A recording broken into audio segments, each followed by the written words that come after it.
Kali ini kita bertandang ke Sao Paulo, markas dari Napoli, kota Naples, dan di musim kemarin kita mau fair aja bilang kita dibantai. Gue percaya bahwa setiap musim nasibnya nggak akan selalu sama. Artinya ya nggak mungkin lah akan dibantai lagi musim ini.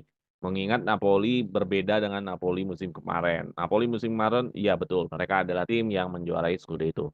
Tapi Napoli musim ini, mereka terlihat seperti bukan siapa-siapa. Nah, Juventus terlihat berbeda juga. Yaitu Juventus hari ini sebenarnya penantang Scudetto, tapi setelah melihat bahwa udah juaranya 12 poin dari Inter, ya untuk saat ini bisa dikatakan Juventus adalah pemilik nomor 2 di klasemen sementara Serie A. Nah, gue mau banyak-banyak berbincang mengenai preview ya, termasuk apakah bisa kita bilang beat match? Kan Big Fans adalah tim besar, PSV besar. Nah, sedangkan ini posisinya tidak seperti lawan tim besar. Kita tahu bahwa Napoli selalu menganggap Juventus adalah musuh abadi, rival, dan bla bla bla bla. Sedangkan Juventus termasuk gue fans Juve, gue ngeliat Napoli ya biasa aja. Gue nggak pernah menganggap Napoli itu rival, tapi gue menganggap Napoli ya layaknya kayak ya kayak Atlanta lah, kayak yang lain-lain. Gue menganggap rival ya Inter dan Milan aja Iya, iya. gitu loh. Nah, kali ini gue pengen ngobrol sama teman gue, narasumber tetap di Sore Juventus ini. Kita kenalan dulu dengan siapa? Halo Sobat Suara Juventus ini, perkenalkan gua Adi, oposisinya Mister Allegri ya, dari Turki. Oh, bayangkan kita nggak ngomongin tentang Allegri, dia udah langsung bilang aja hatersnya Allegri. Oke, thank you Adi. Kita join lagi. Nah, kali ini kita mau ngomongin tentang lawan Napoli nih. Langsung aja kita masuk ke materinya, ya. Kita langsung aja masuk ke materinya. Pertama adalah mengenai head to head ya. Head to head jelas ya bahwa di paruh musim pertama di Serie A musim ini kita menang 1-0 lewat golnya Gatti. Ya pertandingan sebenarnya jual beli serangan ya. Ada beberapa serangan dari Kvarat yang udah ada pada nama kiper, dianya aja yang lagi culun tuh. Dan Juventus juga banyak peluang. Cuman intinya Juventus berhasil memenangkan. Hmm. Dan di head to head untuk away-nya Juventus bertandang ke Napoli, di musim kemarin kita payah betul deh. Payah betulnya karena ya kita dibantai 5-1 gitu loh. Dan itu yang bikin tragis, kita udah berentet kemenangan 1-0 taunya dibantai 5-1. Nah, apakah fakta ini menjadi satu bagaimana melihatnya di paruh musim pertama kita menang 1-0 terus di musim lalu kita away ke Sao Paulo justru kita dibantai. Bagaimana lu melihatnya? Adi, silakan. Eh, Pertemuan pertama kan gue juga bikin review ya, bisa ditonton juga tuh di video-video sebelumnya gitu. Ada gua, ada Bang Jeki sama Bang Suryo bahas ini soalnya.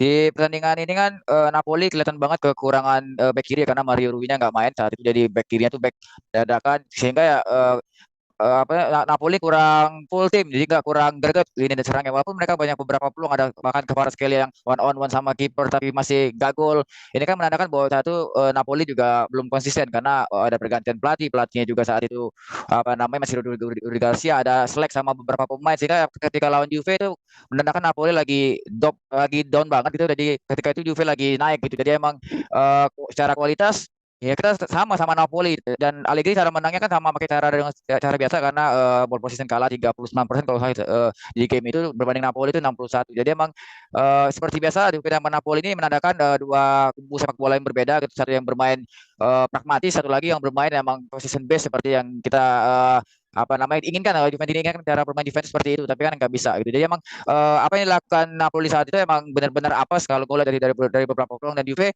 bisa memanfaatkan peluang kecil untuk jadi gol. Ini 1-0 hasil yang maksimal sih buat di leg pertama ya. Tapi berkaca di leg kedua, kita berkandang ke San Paulo. Ini kan stadion yang angker, terakhir menang itu tahun 2019, masih eranya Ronaldo, Allegri juga pelatihnya, 1-2. Selebihnya 1-0, 2-1, 2-1, 5-1 gitu. Dan musim lalu itu adalah tamparan keras ketika kalah kualitas di babak habis sama lawan, ketika Juventus lagi 8 game nggak kalah kalau nggak salah. Jadi benar-benar Napoli yang superior musim lalu, di mana combo maunya bisa nyetak assist sama gol, dan itu benar-benar Juve yang tak berdaya di San Paulo musim lalu gitu.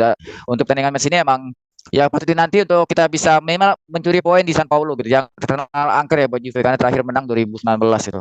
Oke, ya. Jadi angker ya, artinya ada hal yang gua bisa mention dari lu ketika tadi lu sebutkan opini lu.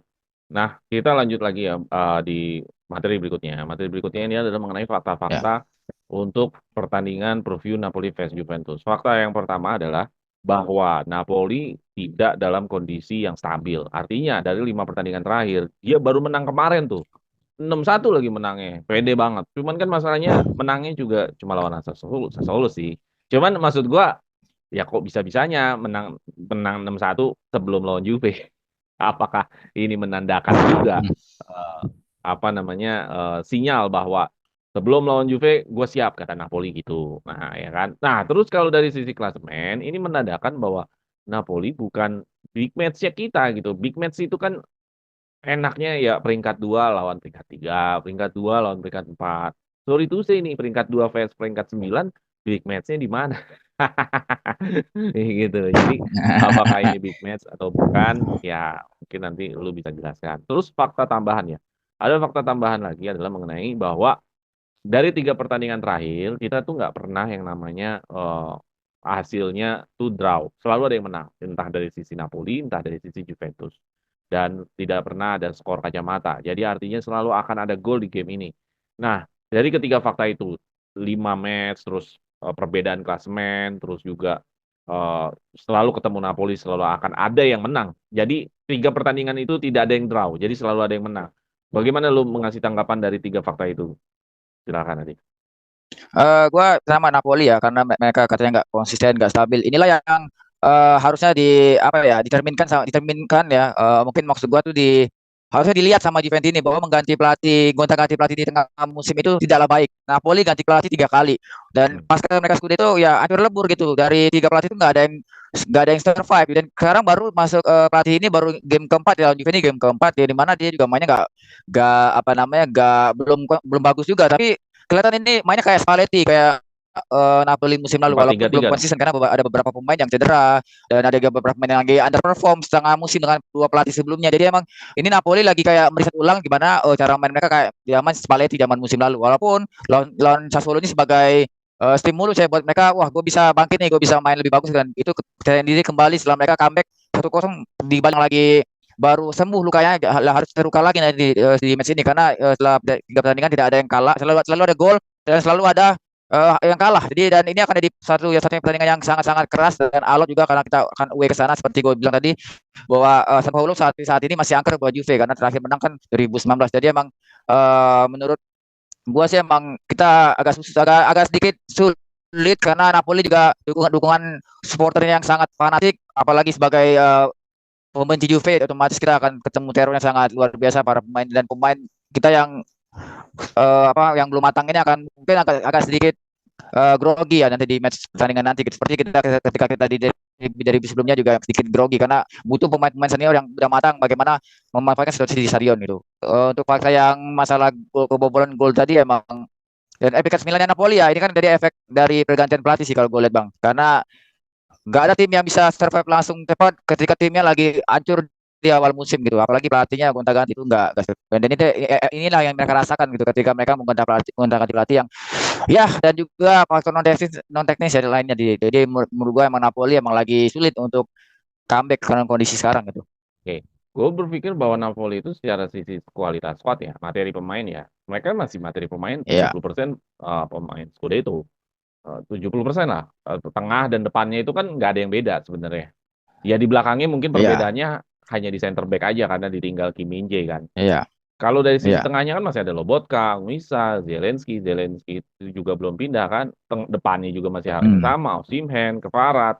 Bahkan mereka ada tambahan dari Raspadori kalau mereka mau masukin Politano. Jadi iya, secara materi squad sebenarnya Napoli ini memang memang posisinya posisi apa compete biar bisa menjadi juara Scudetto lagi. Cuman sayangnya mereka tidak menemukan iya. pelatih yang tepat. Nah, itu. Mereka mereka dari sayangnya mereka dari si Spalletti ke Rudi Garcia itu permasalahan mereka kan.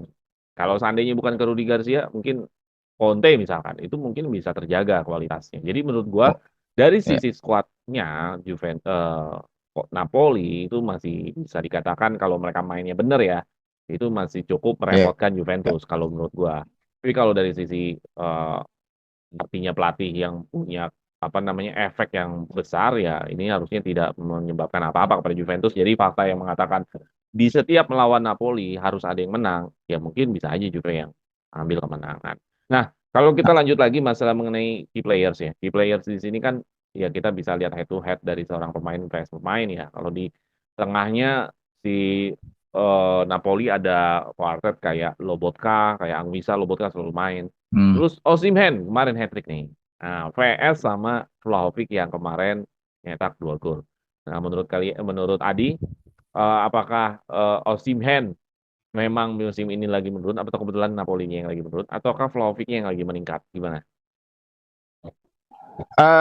Vlahovic ada peningkatan mungkin karena udah main 3-5-2 udah lama karena kan Vlahovic kan cara mainnya 4-3-3 banget gitu kan. Striker tengah, nunggu bola di Juve mungkin sekarang 3-5-2 sedikit lebih turun, lebih untuk jadi pemantul bola jadi lebih banyak apa namanya skill set yang dia punya saat ini gitu. Jadi sehingga dengan ada tuh sedikit peningkatan lah dari jumlah gol. Osimhen ini kan sebenarnya dia cuma baru main 15 kali di musim ini dari berapa game baru 15 kali itu nyetaknya 11 gol. Tapi kan udah banyak juga dia absen di Piala Afrika, cedera, belum lagi masalah sama clash sama pelatih. Ini kan juga yang berefek sama performa Napoli dan Osimhen itu sendiri gitu. Seperti gue bilang dia clash sama Rudi Garcia pelatihnya di awal musim, terus sempat di Januari dia harus ke Piala Afrika. Jadi emang ya dia jarang main sih musim ini, jadi kelihatan banget bahwa Napoli ini sangat tergantung sama duo maut itu. Jadi kalau salah satunya nggak perform ya Napoli ini juga underperform. Ditambah dengan pergantian pelatih, jadi emang saat ini Osimhen lagi ngedrop banget, lagi banyak masalah dan Vlahovicnya meningkat gitu. Sehingga jumlah golnya kan sisi 4,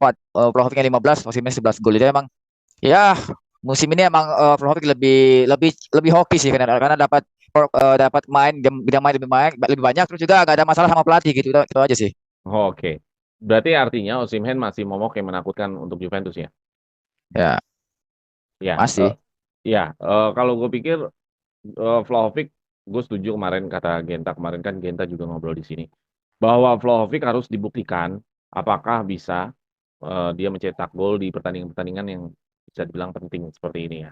Jadi jangan sampai nanti Ya, Juventus terus khususnya Vlahovic hanya bisa golin kalau lagi lawan-lawan yang kelasnya Cagliari atau kelasnya kayak Genoa. Jadi memang harus dibuktikan gitu loh apakah memang betul atau enggak nih gitu loh. Bisa golin nggak lawan Napoli gitu. Nah, kalau dari sisi formasi dan line up ya, kemarin kayaknya 6-1 berarti kan serangan yang dibangun sama Napoli ini benar-benar gua juga sedikit sedikit ngelihat sih. Mereka sering bisa memberikan umpan-umpan terobosan kepada Napoli atau kepada Osimhen. Nah, kalau formasinya mereka sih terakhir memang 4-3-3 ya, yang terakhir ya. Kalau sedangkan Juve ya. tetap selalu di 3-5-2. Nah, bagaimana lu melihat pendekatan dari Napoli yang akan ke Juventus? Apakah akan full di press ataukah main hanya berebut bola aja di tengah ataukah saling jual serangan apa seperti apa? Terus, nah ada masalah baru di formasi dan line up-nya Juventus adalah pemain andalannya Juventus nih. Kayak siapa yang lagi cedera? Rabiot dan McKennie. Nah, ini berdua nih biasanya nggak pernah absen nih dalam dalam line up nih. Nah, kali ini bagaimana lu melihat line up kita tanpa ada pemain andalannya Allegri nih, McKennie dan Rabiot. Nah, silakan dua pertanyaan tadi. Yang Eh, pertanyaan pendekatan permainan akan seperti apa? Kedua adalah formasi dan line up. Ya kalau pendekatan permainan ya Allegri akan pakai secara yang sama di game sebelumnya ya, kan di game pertama ya bertahan, pragmatis, serap serap nyerap energi lawan terus counter attack ya seperti itu, seperti yang biasa kita kenal gitu. Tapi kalau Napoli yang siapa Calzona ya pelatihnya ini mirip banget sama Spalletti apa Napoli Spalletti yang progresif, proaktif cara bermainnya, terus passing-passing pendek, terus terus pendekatan main runningnya itu mirip, cuman eksekusinya belum sama seperti zaman Spalletti, jadi belum cukup mematikan karena beberapa banyak peluang yang juga mereka kebuang percuma karena emang mainnya belum maksimal gitu. Tapi emang kalau dia dikasih waktu lebih banyak ya ini lebih bahaya. Tapi apapun masalahnya di Napoli kan punya kualitas pemain ya. Jadi bukan kualitasnya kaleng-kaleng karena kita tahu Osimhen ke Maradona tiba-tiba nanti bisa nyetak gol atau tiba-tiba ada dapat peluang lagi depan gawang bisa juga merepotkan ke Juventus gitu. Tapi kalau untuk formasi Juve dengan lihat lini tengah yang compang-camping begini ya Allegri akan tetap pakai 3-5-2 karena kan nggak mungkin diganti formasi lain di partai big match ya. Paling nanti kita akan ada kejutan siapa yang akan dampingin Locatelli sama Alcaraz di lini tengah gitu untuk 3 pemain tengah karena kan pasti Rabiot McKennie nggak main Miretti otomatis lah Locatelli paling. main sama Alcaraz yang main. Wah, pilihan bisa Miretti atau nanti bisa Hans Nikolsky, kita nggak tahu tiba-tiba termainin.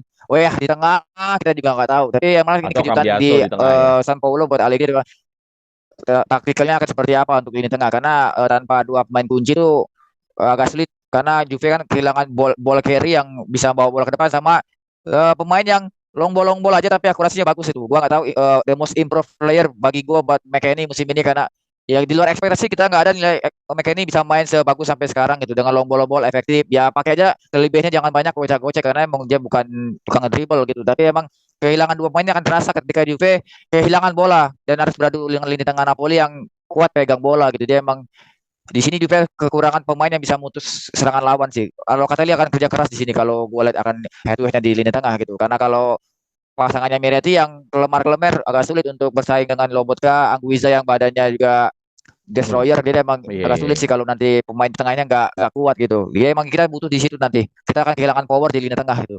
Oke. Ya. Kalau formasi dan line up berarti lu belum bisa jelas atau belum tahu siapa formasinya Kalau seperti apa. kalau 3-5-2 kan pasti Chesney lah ya kiper. ya Backnya terus back paling Gatti Gatti terus Bremer kalau dan Danilo bisa main Danilo kan kalau udah bisa main. hmm.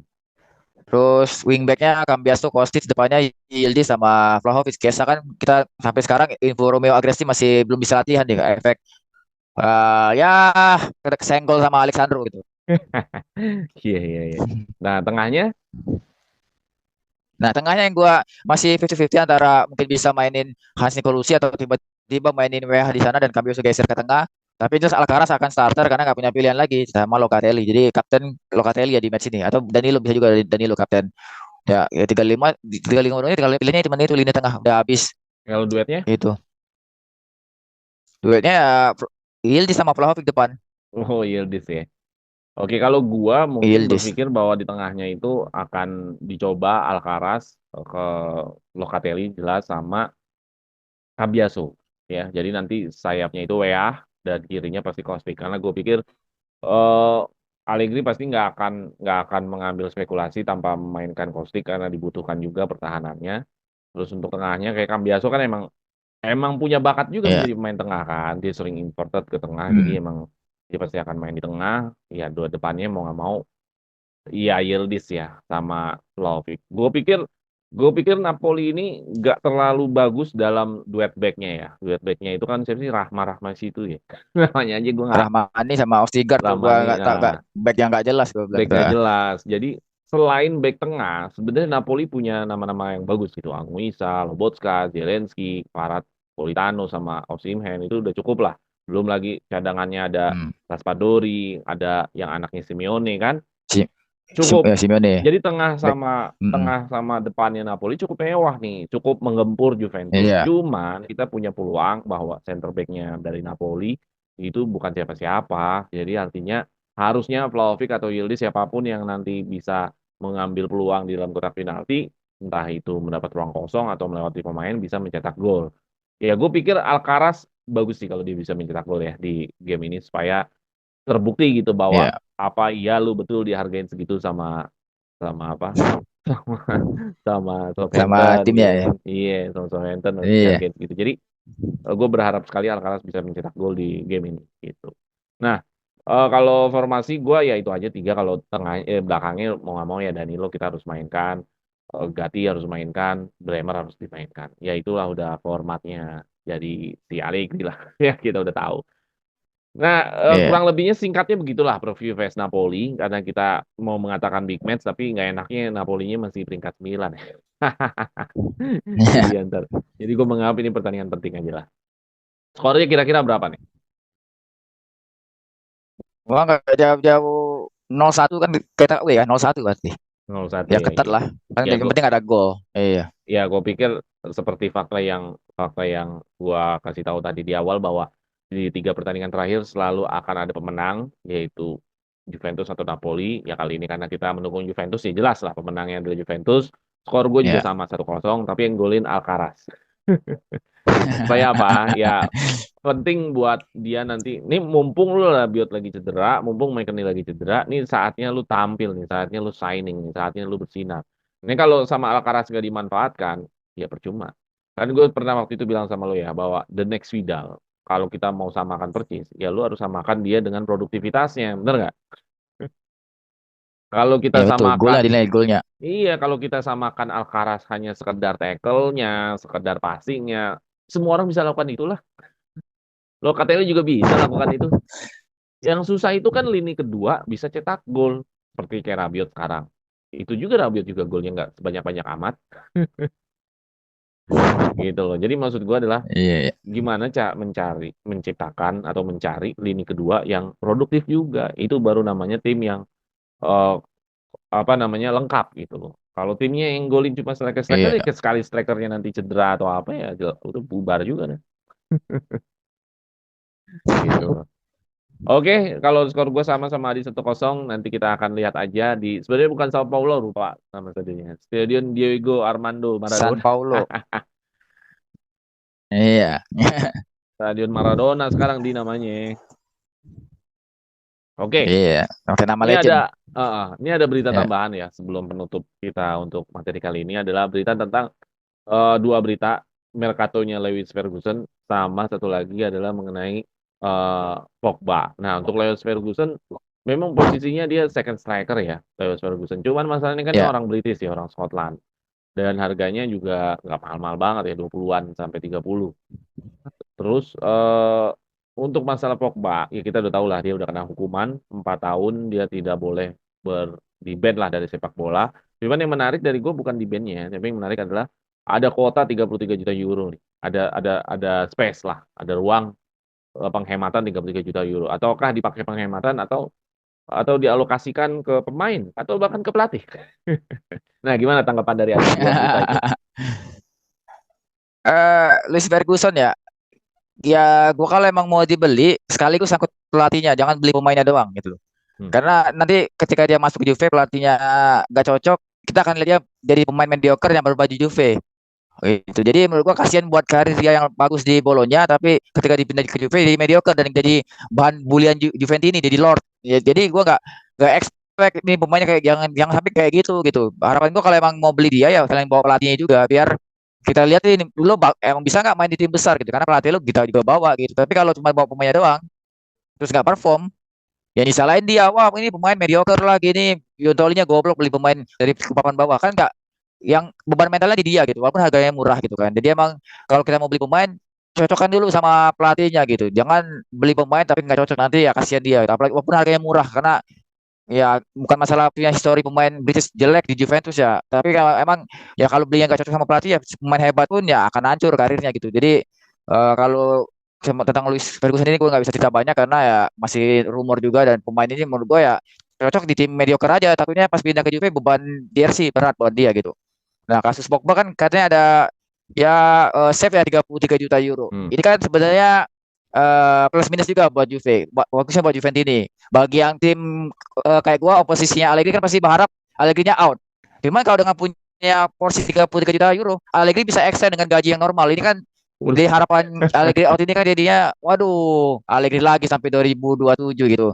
Tapi kalau untuk yang kalau kasihkan pemain dengan pemain juga semuanya kan diturunin gajinya. Mau Rugani extend kontrak turun gaji 50%. Vlahovic juga lagi dicoba. Chiesa juga dicoba. Artinya apa?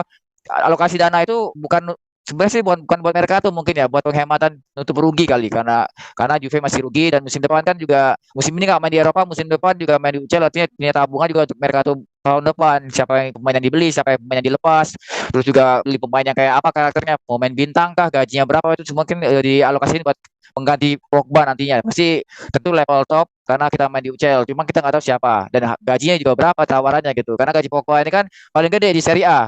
Hmm. Jadi ya kita harus tahu juga pemain-pemain apa nanti penggantinya. Kalau bukan pelatih, dengan rumor yang beredar pelatih kan gaji 4 juta euro. Jadi nggak mungkin nama-nama top. Apalagi kalau gaji sampai Zidane gitu kan 12 juta euro. Wah, gue nggak habis pikir tuh. Orang gaji pemain aja mau diturunin ngambilnya Zidane itu kan, jadi benar-benar ngebengkak nanti pengeluaran Juventus musim depan. Jadi kalau soal Pogba mungkin boleh ganti pemain lain yang harganya lebih murah, yang gaji lebih kecil. Mungkin kita bisa Jadi Kopenhagen duitnya dipakai buat alokasinya ke nyicil pemain ya.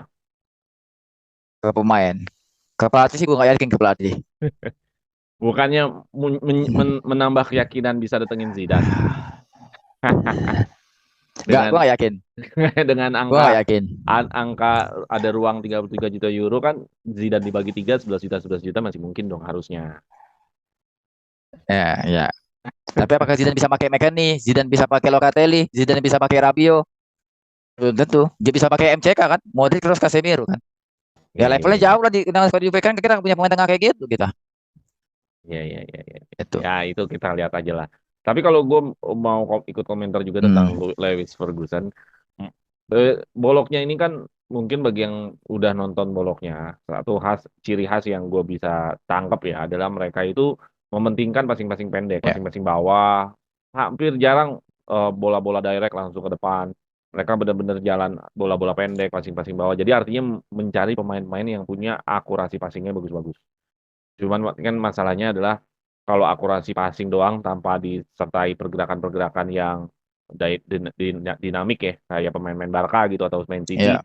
ya jatuhnya Ya. juga hanya main kucing-kucingan doang gitu. Jadi gue pikir Hmm. yang diincar dari Lewis Ferguson ini tentu jelas ya, bermain di ruang sempit, main-main passing pendek. Kedua juga dia bisa bermain sebagai second striker. Kalau Allegri justru 3-5-2, Lewis Ferguson menjadi satu komoditas yang sesuai sama keinginan Allegri gitu. Paling itu sih kalau yang gue lihat dari Lewis Ferguson ya. Karena boloknya ini kan kemarin gue sempat sempat tontonin apa sih kenapa sih jadi omongan. Ya ternyata salah satu ciri khasnya main bola-bola passing pendek dan berani gitu. Sedangkan Juventus main bola passing pendeknya kalau lagi build up nggak terlalu deket, lebih jauh-jauh kan. Straight, diregang dia. Kalau Ya, Juventus ngelebar. melebar. Nanti dia kalau udah mulai di sayap, baru dia overloadin lagi. Berbeda dengan Mota. Mota tuh dari awal udah memang pendekatannya lebih banyak cari passing pendek, ada dua itu yang drop, dua pemain tengah drop, jemput bola, jadi begitulah. Jadi gue pikir Lewis Ferguson entah itu Allegri, entah itu Mota harusnya bisa ya sesuai ya. Cuman tinggal masalahnya Ya. mentalitas bermain di Juventusnya apakah bisa nyampe nggak level mentalitasnya. Itu aja sih. Kalau untuk Pogba gue pikir ya menarik juga sih kalau itu jadi buat bayar gaji Zidane. Cuman ya itu kan Iya. berandai-andai. Itu yang udah pasti Juventus punya penghematan. Apakah itu akan digunakan hanya sebagai penghematan atau dialokasikan ke lain? Kalau gue sih berharap itu dialokasikan ke lain ya. Jangan sampai cuma penghematan doang lah. Sayang bener kalau cuma penghematan doang.